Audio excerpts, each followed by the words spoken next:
สำบายดีพี่น้องสำบายดีFCทุกคนทุกท่านพี่น้อง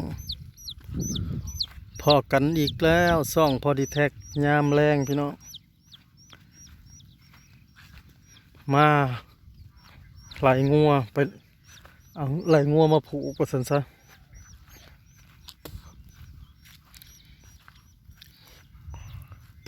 ผ้ามืดฝนสีลงพี่น้องคืมผ้าคืมฝนมาซะไปปักซองมื้อนี้ก็ตกอยู่บ้านน้ามะเกือพี่น้องบ้านแม่ตาพุ่นน้ำจนหงแถวทางนะพี่น้องเลยบัดมาบ้านเฮาเพราะว่าพอแยะๆหน่อยหนึ่ง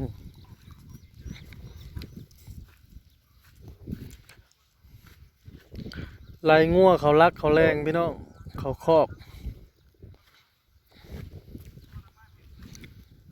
ผูกไว้อยู่ให้หน้าคือเก่าเอาขี่เอาเหยี่ยวมันพี่น้องเต็มเมื่อแถวมันขี่เพิ่นขี่งัวพี่น้องเป็นพุ่นอีกเนาะเป็นพุ่นเป็นพุยเขาก็งาม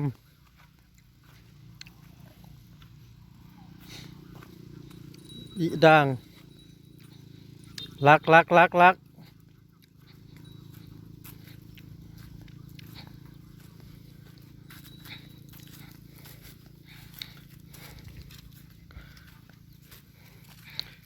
อันออกไม่คำหนึ่ง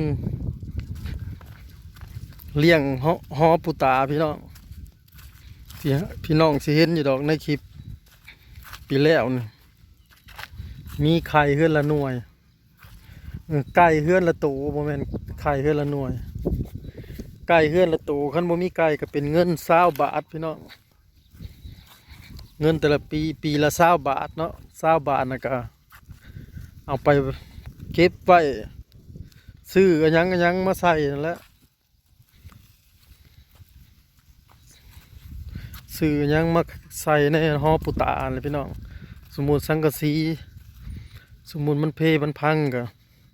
เอากับอาสอมเอาเงินตัวเก็บไว้นั่นแหละแต่ละปีเนาะ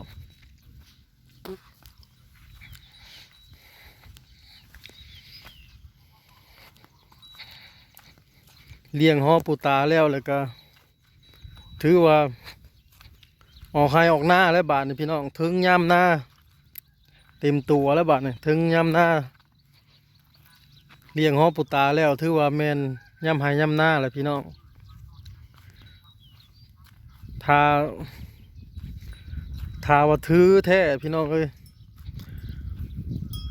คันบ่เลี้ยงฮอปูตาอะไรหรือเลี้ยงบ้านเขาเนาะเลี้ยงบ้านฮอปูตาอันเดียวกันคันบ่เลี้ยงบ้านเลยแม่นบ่ได้จับจกจับส่วนป้านคันให้คันหน้าแล้วนอกจากว่าเลี้ยงบ้านแล้วเนาะ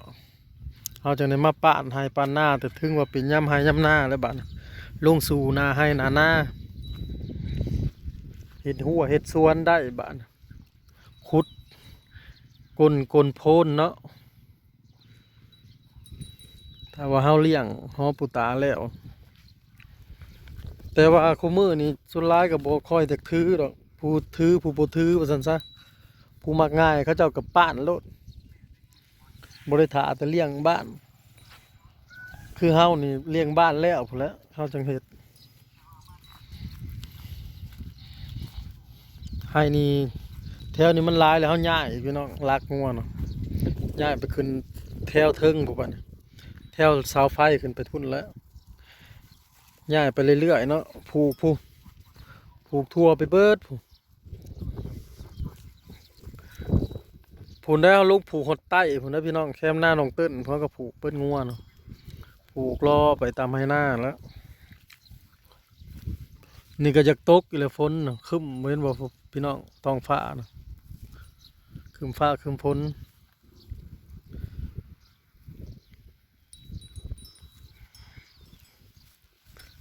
แม่เพิ่นแม่ดีแท็กทำกับข้าวอยู่เที่ยงพี่น้องหุงข้าวเพิ่นสิพัดหมูใส่ผักพี่น้องเอ้ยว่าข้าวเหนียวนะลูกก็บ่ค่อยกินปานใด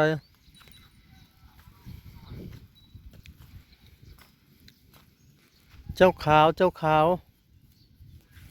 คนล่นเลยพี่น้องอันนั้นง่วนเคยหลาพี่น้องง่วน้องสาวหลามาอยู่เพราะว่ามันเคยมานอนอยู่พี่น้อง มาหันลงมาไอ้มันยามมื้อเช้ามันลงก็ จีด ไอ้แม่น่ะ ำลงมาจากจี พว ด กหนูเมื่อคืนนี่สบายดีพี่น้องลงมาถามเจ๊ชายว่าไปปากช่องได้ยัง เฮ้ยจับอีแท้มากดกูญาติไปพญาติขึ้นญาติมือกูขึ้นไปอามาห้าสิปิดค่ะวะยังกดอีแถวอยู่ได้โทรศัพท์อยู่ข้างผูก เพิ่นได้ แล้วเบิ่งผ่าแตกเด้ ำถ้าเหลือมแห้งบ่ แม่เสียงดังใส่จึงได้หูมือมุมเอาโทรศัพท์มาปะ โผล่มันลงทางหน้าบ่ อัน คิ นี้ ด พี่ บ่ น้อง กระเคียนตัวนั้น ผ่านะ อือ เอ B รถไฟเสร็จเบิด E F G H I J K L M มันลงหลายทางเลย โอ มื้อนี้กับมึงเนี่ยมืดกึบเลยพี่น้องเอ้ย ลุงหากว่ามื้อนี้กกตุ้มกาจะบ่ สบายดีเด้อพี่น้อง ตั้งอันตั้งให้หน้าเขาลุงใบ มันผ่ามือนะ กระโยลอนต้น มันผ่ามือนะ โอ้ พอตัว A น่ะเป็นตัวกอ มันลงลายทางอันนี้ ตัวพ่อด้วยเป็นตัวหยัง ฮะ ตัวพ่อ อันนี้ตีเป็นตะเงิดห้าวกับโตนี่ก็อุ้มไปผูกปใกล้ๆอีผูก ตัวพ่อนั้นเป็นอันนี้ มันล่มเอาไปหรือว่ามันแตก มันผ่าผ่า มันพก ตัวพี่ ซื้ บ่ อห้างน่ะเป็นอันนี้ มันลงแห้ง มันพก ดังอะจะกินเหม็นยังหลวงพ่อไก่ถ้าไม่ไพ่บ่ได้ ใช่ตัว ก่อน พ่อ นะ น่ะ ดอกไฟกูเซ็ตเบิด พ่อผุดสระอุดพ่อ มี ผุด น่ะอันนี้ซื้อห้าง เออเคียนตัวพ่อน่ะ สองกระลืมกูว่ากูสิซื้อ อ๋อ ท้องใส่กูยังลืมนะใช่ยังวะมากกับมากกลางคืน ฝนสิมาเลยพี่น้องเอ้ยกินข้าวแรง วง กับบรรยากาศฝนจากตก เขาเขียนอันนี้ นั่นแหละ นี่บุตรว ท้อง งศ์ แสบ เขียน อั อั น น นี้ นี้ บ้านเนี่ยโอ้ คือจะตัวบีถูก ปืนน่ะเมืองสิมา มาใช่ เงินสิมาในไซส์เดี๋ยวนี้ มาในโรงเรียนนั่นแหละ มาเห็นยัง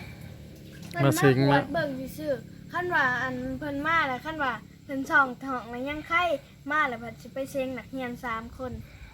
อันตอนแรกเฮาว่าเฮาสิเขาเฮากับบ่เขาดีกว่าย่านบ่รอดเอาให้อีปิวดีกว่า ไม่ใช่นิสัย ในโรงเรียนนั่นแหละเซ็งซื่อๆเซ็งอันนั้นซื่อ หลอดเลยของโบเขาใจเฮียน ๆเอาเลยเปลี่ยนให้อีปิว เฮ้ย อาจจะขึ้นเมื่อเลย มีล่าง ฝน เลยอย่าไปตัด ฝนมาก รถเท้าเด้อบ รรยากาศยามเช้าพี่น้องหลังจากฝนตกเมื่อคืนนี่เนาะทั้งฝนทั้งลมพี่น้องเอ้ยตกเฮิงอันนั้นน้ำเต็มมืดแต่ให้หน้าเนี่ยตื่นมาเช้ามาแห้งเบิดละ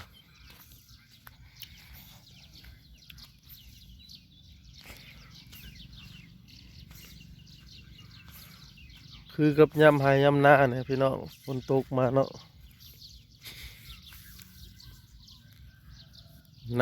น้ำอยู่ก้นหน้อง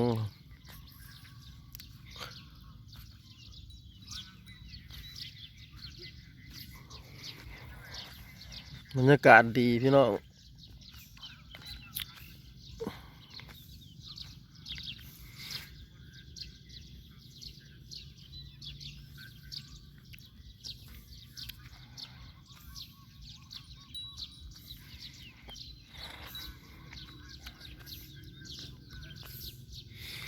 ปล่อยงัวออกหากินหญ้าครับพี่น้อง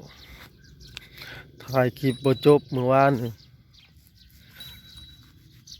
สิถ่ายคลิปกินข้าวพี่น้องเลยฝนปุ้ยทั้งลมมาก่อนอึนมาปิดเครื่องน้ำกับบ่ทันเลยอะ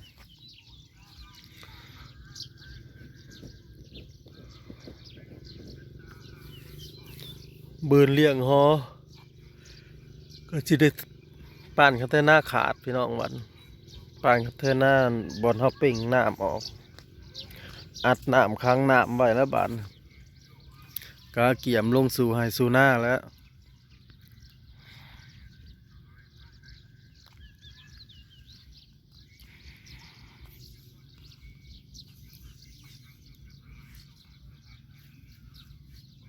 ฝนตกห้ำเมื่อคืนนี่ลุกบ่ได้เลยบ่หืม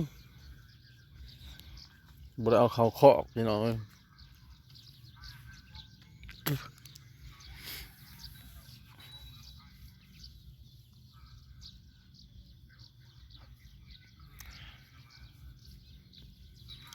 กาเกียมมัน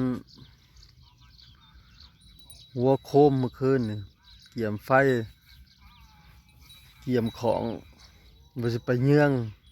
ไปใต้อึ่งพี่น้องมันพัดฟ้าเหลื่อมแห้งบ่กล้าไป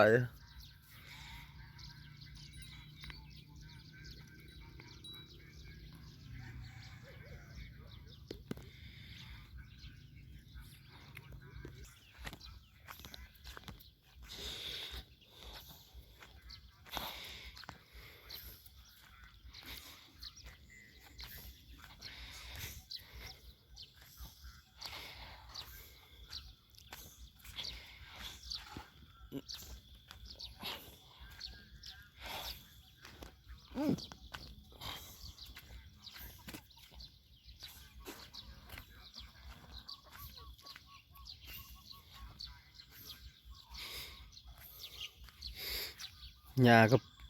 เริ่มงามแล้วพี่น้องหญ้าปลูก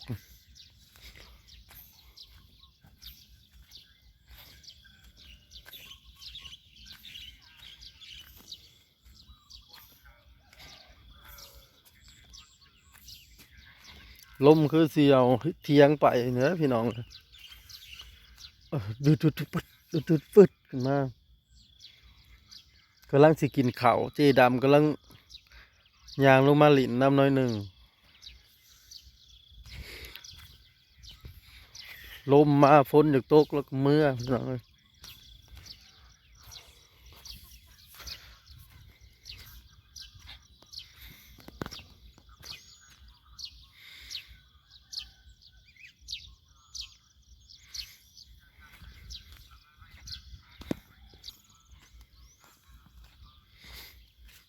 น้ำนี่มันไหลลงมาแต่ตะคองทางพี่น้อง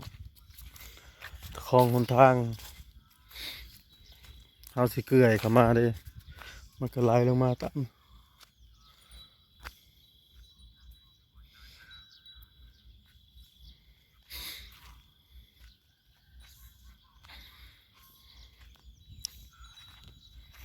น้ำแบบนี้แล้วจะจับอื่น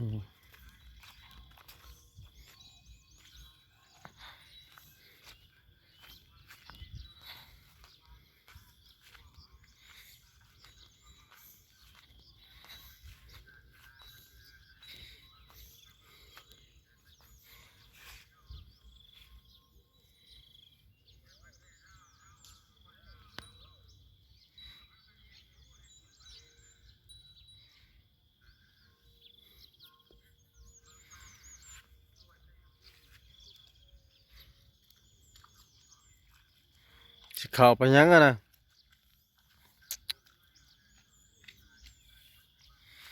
คลิปภาพไปเพียงสำนี้พี่น้อง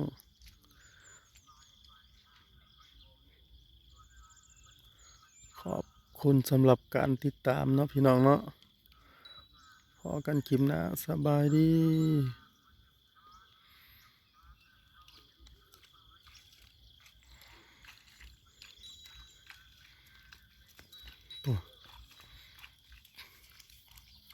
จีดำเมื่อบานเลยพี่น้องย่างเมื่อลัดทงเลยพี่น้องโพเมื่อใส่บาตร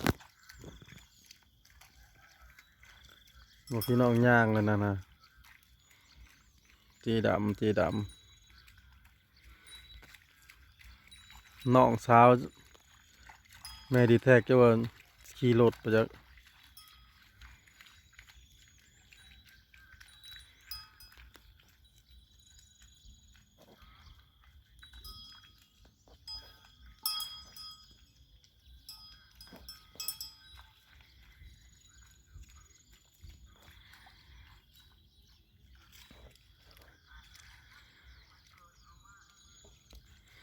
วิวทัดบ้านน้ำมงพี่น้อง